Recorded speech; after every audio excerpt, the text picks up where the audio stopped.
So what's up, you guys?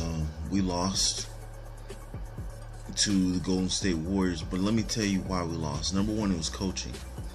Anytime that your team is shooting against another team who actually have a bunch of shooters, you should realize you should not try to get into a shootout. And early on in that first quarter, I would say within like the first 4 minutes of the game, OKC started trying to get into a shootout, and we started shooting threes when they weren't needed. We needed to actually get to the line, and we shot ourselves out of the game early. And by the time that we actually needed the threes, we couldn't shoot. And another thing, the reason why I say it's coaching, because of the time framing. Now, when we started to make a push with the momentum before Steve Kerr made the timeout, all that good stuff, Billy Donovan switches the lineup yet again, and that's something that needs to stop. The team that has, whenever you have that chemistry on the floor with the momentum, getting closer, quit switching stuff up, Billy.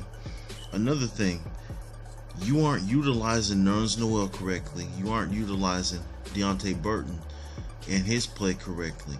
I didn't like the fact that when Burton was playing, it put him in predicaments where he set up for failure as opposed to success. He should be able to go in there, drive, dish it to somebody, or become such a threat to score that teams will, they don't know whether to guard him or basically let him hit the guy who's going to be open at the perimeter or wherever it needs to be. I don't like how Nerlens Noel and Burton are being utilized. I understand we need a shooter, but that's what Bryce Alford is for. He can be called up. He's an excellent shooter. We have a shooter, but it's about politics in the NBA and all sports, and I think it's very unfair to some of these players who are really ballers, but nothing you can do.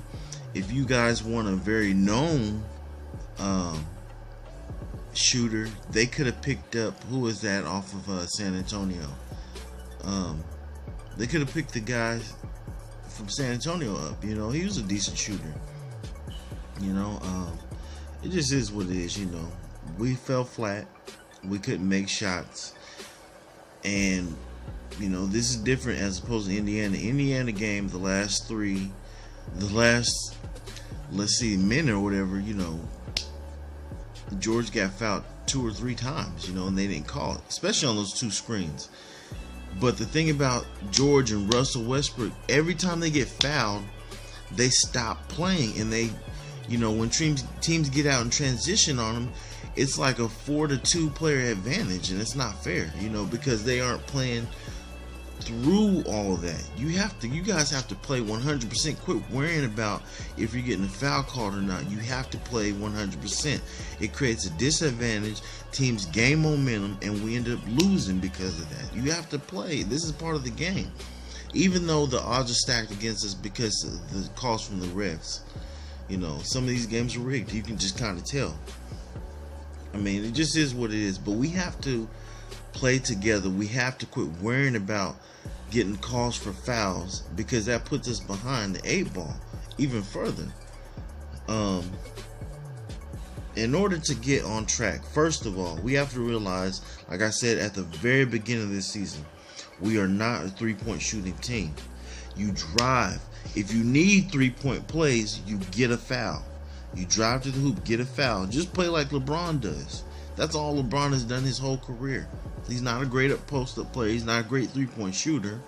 Okay, but his ability has always been to drive and get fouls. And if he's not doing that, then he's flopping. So, do that. You'll win a championship that way. Drive to the freaking hoop and draw a foul if you want a 3-point play. I don't know why OKC is not getting it through their heads. You aren't a 3-point shooting team. But who knows? Who knows what's going on there with the coaches teaching them? But he's actually causing these players to lose confidence in themselves. That's what I'm noticing. Because of how he's playing them, they're losing confidence in their own ability, even though they're ballers. Nerlens Noel is a baller. Freaking Burton is a baller. You hear what I'm saying? Burton has handles. He can score. But these coaches are not giving him confidence in his game, and that's the problem.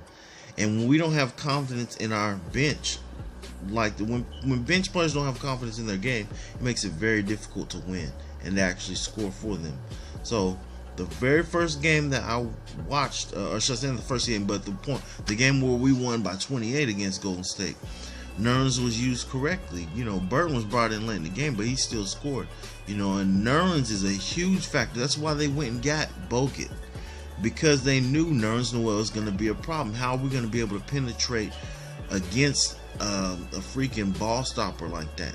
Nerlens is similar to Gobert. He can actually stop the ball, and people will have to respect that. They're going to automatically be forced to shoot outside, and they aren't going to hit all their shots. They're great shooters on Golden State, but they aren't going to hit all their shots. So they need somebody to be able to balance that to where they can actually come in and do a pick and roll, blah, blah, blah. So anyway, that's all my take on it. I could touch on some other things, but I'm not. I'm going to keep it short and simple. And you guys let me know what you think down in the comment section, and whatever. It is what it is. We lost. Next game.